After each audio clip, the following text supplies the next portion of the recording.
And that, unfortunately, is one of the reasons that women will avoid parties because they think that that kind of thing is going to go on at all parties. Yeah. And No. it's not fair to those of us who do good, ethical, proper, appropriate, educational, and entertaining shows. But it's stories like that that really freak people out, and they don't want to come and be educated, and that's a shame. It's a funny story, but it's a shame. I agree. I mean, like I said, it's the same thing of when they say like the difference between a guy going to the strip club and a woman going to the strip club. Like I would never allow like a girlfriend or my ex-wife would ever say you're never going to see the male guys because I hear what goes on there. It's just not as bad as we think. Exactly. But there's always that one bad experience. So on that kind of the same vein, it was good for that one girl. Yeah, right. What do you think is the biggest misconception that men have when it comes to this subject of women's health in general? I can tell you easily. It is that if we need lube, they're not doing their job. And that's 1,000% wrong. 75% of women need lubricant to keep things slippery. There's a lot that goes on with our arousal and medications and birth control pills and stress and sometimes not enough foreplay. All can factor into how well we're lubricated. If we're not lubricated, we are not having fun. No, and that is not. 100% the thing that guys will be like, oh, you're just not turned on by me. And that is so not true. And it's unfair. And it's unfair to put the onus back onto the woman if she's not lubricated enough and he's, saying you're not aroused. She could be very aroused, but she could have a million different reasons why the lubrication isn't heavy enough. And that's why I said like 75% of women need a good water-based lubricant to keep things slippery. And I love the fact that it's gone over the water-based now instead of the silicone because it works so much better. Right, and it feels more natural. And it doesn't smell. It's not that weird that the silicone one stinks of that weird rubber smell. It's kind of gross. Right, exactly. Silicone's good for back door. If you're going in the back door, you want a lubricant that doesn't soak in. But if you're going in the vagina, you've got to have a lubricant that works with you, feels like you, and doesn't interrupt the moment of passion. Yeah. And absolutely that's huge. Especially if you've got 2.8 seconds to pull it off. 2.8 minutes. 2.8 minutes. No, Eric's talking personal there. Yeah. Right. Well, you know what? Here's the truth. If your partner is on the edge, which means you've done enough foreplay, you can orgasm together in 2.8 seconds or 30 seconds. As long as you've gotten her to the point where she's ready to orgasm, by the time you penetrate, you can very easily come together. That experience is hands down one of the greatest feelings in the world when you both come together. Oh, absolutely! It is. I call it. It's the game changer without a doubt. I dream of the day. There's two keys. One is she needs to be aroused enough for that to happen, and penile penetration does not arouse a woman. Almost all of our sex organ is on the outside or wrapped around. It's our clitoris is not that little 3-centimeter thing at the top. It's actually 6 to 8 inches long, and it wraps around through the vulva and around the vaginal canal. But it is closest to the surface of the skin where you can touch it right at the top. So again, with the 75%, I like to use that number because it borders on most women, but still leaves room for those who don't need lubrication or extra arousal. That's where it's closest. So most women will orgasm through fingers or through tongue or through their own fingers. Most women will not orgasm through penetration. So like Gord just said, if they're at the edge and you could do it together, that's great. But that also doesn't mean you've done anything wrong. It could just mean that she's not getting proper clitoral stimulation. So I learned 6 years ago when I was faking a lot of orgasms, and I thought, how can you be the sex toy lady and fake your orgasms, that sometimes I just have to participate. I know where my buttons are. I also like to be penetrated because when you're being penetrated, your vaginal muscles have something contract against, which gives you stronger orgasms. So if my husband gets me right to the edge and then there's penetration, I have no problem giving myself a little wiggle jiggle to help have it all go together. And he's not going to complain because he just really wants me to enjoy it, which is props for him. Absolutely. Now, see, I got to be careful about my verbiage as don't we all? right? But I know that I'm an intense lover. I'll put it that way. I'm very, very intense. I'm not about my pleasure. I am pretty much about 98% about hers. Awesome. Which is great, but apparently that on its own can get frustrating for some women when I'm apparently I get it's almost like it's, I guess, too much. Yeah. Could be. Which is a difficult thing for me because again that just hurts the ego and thinking I to that point and then past and then all of a sudden it's like you killed it. It's like yeah, that can happen, and that's generally not enough communication between the two of you at the time. Yeah. She needs to let you know when you're there, what you're doing, whether or not she's in, and there's just.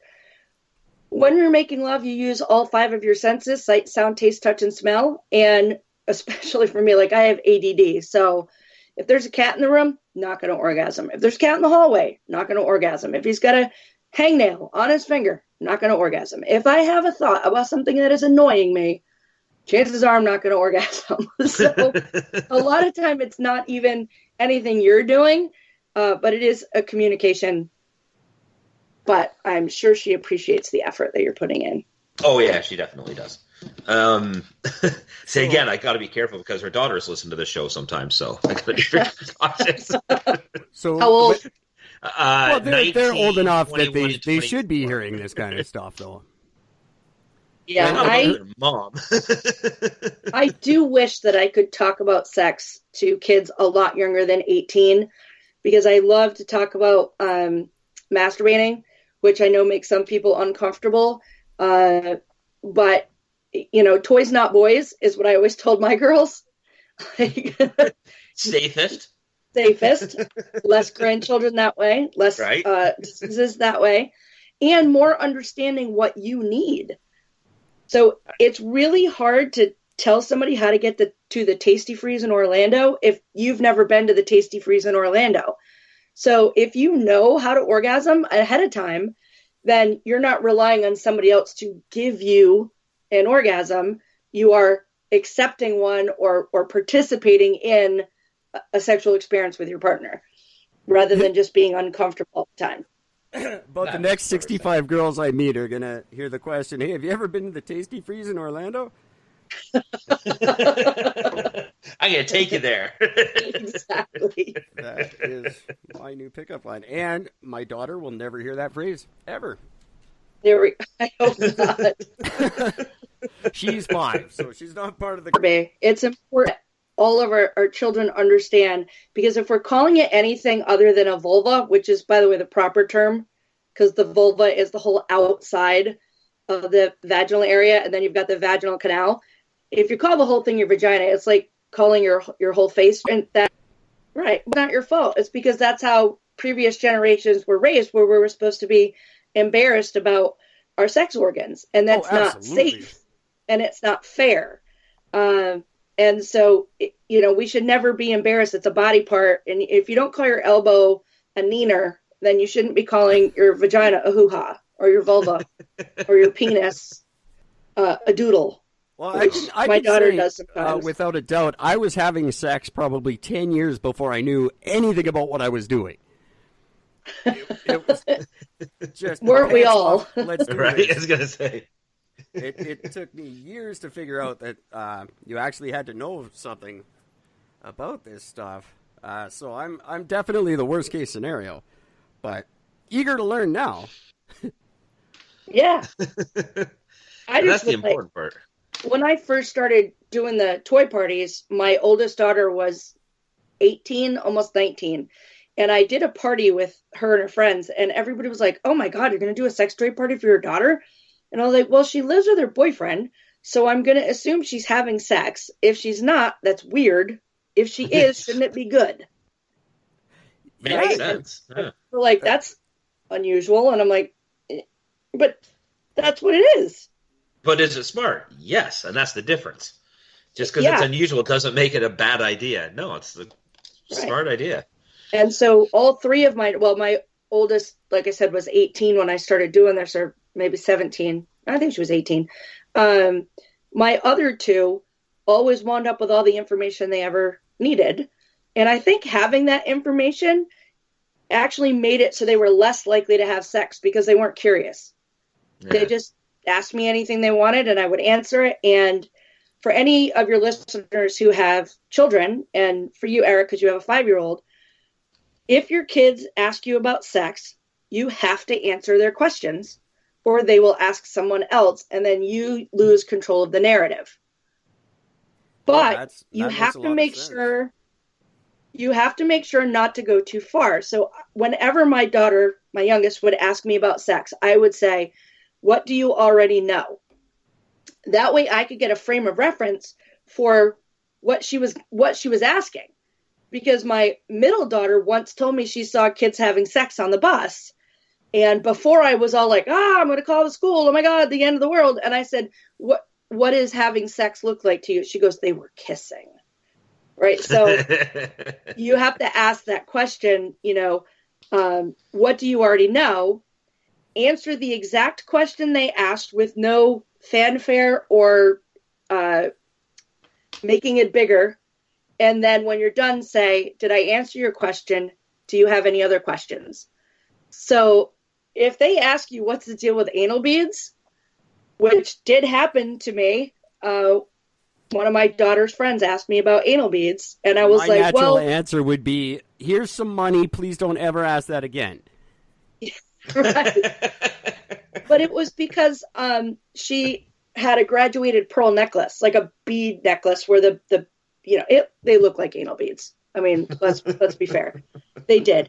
But one of the boys, and this was in 8th grade, one of the boys would go home and watch porn because his dad watched porn and he was a latchkey kid. So he would go home and watch porn, and whenever she wore the beads, she would, he would always say they look like anal beads. So in 8th grade, this girl is asking me what's the deal with anal beads. And I said, well, what do you know? And then I just answered it, as clinically as possible. Some people like to have their anus stimulated with beads. They're generally designed for guys, not girls, because they're graduated. They stimulate the prostate gland. Does that answer your question? Yup. Like, that was it. Is that true? Is that really, I didn't know that they're actually designed initially for guys, for the prostate. Yes.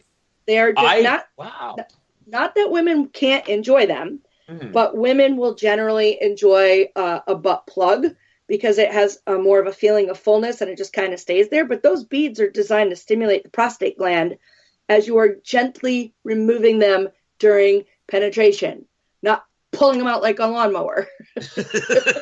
You're not starting a chainsaw. Gotcha. Exactly. But yeah, no, they're there to That's why it hurt. Yeah, right. Slow down, Eric. Slow down. I'm writing as quickly as I can. Lube.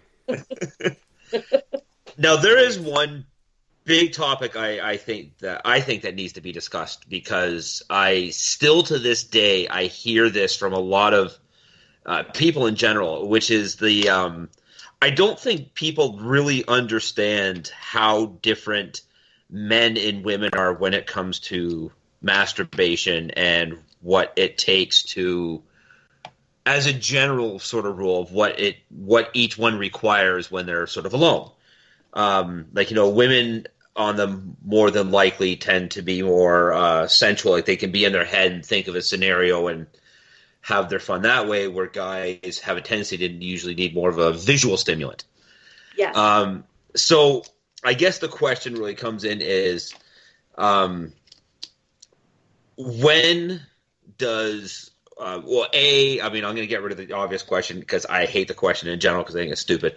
But is porn bad to use for guys when they're masturbating while they're in a relationship? And then B, at what point does it become a problem? Well, it becomes a problem for certain when one or both identifies it as a problem.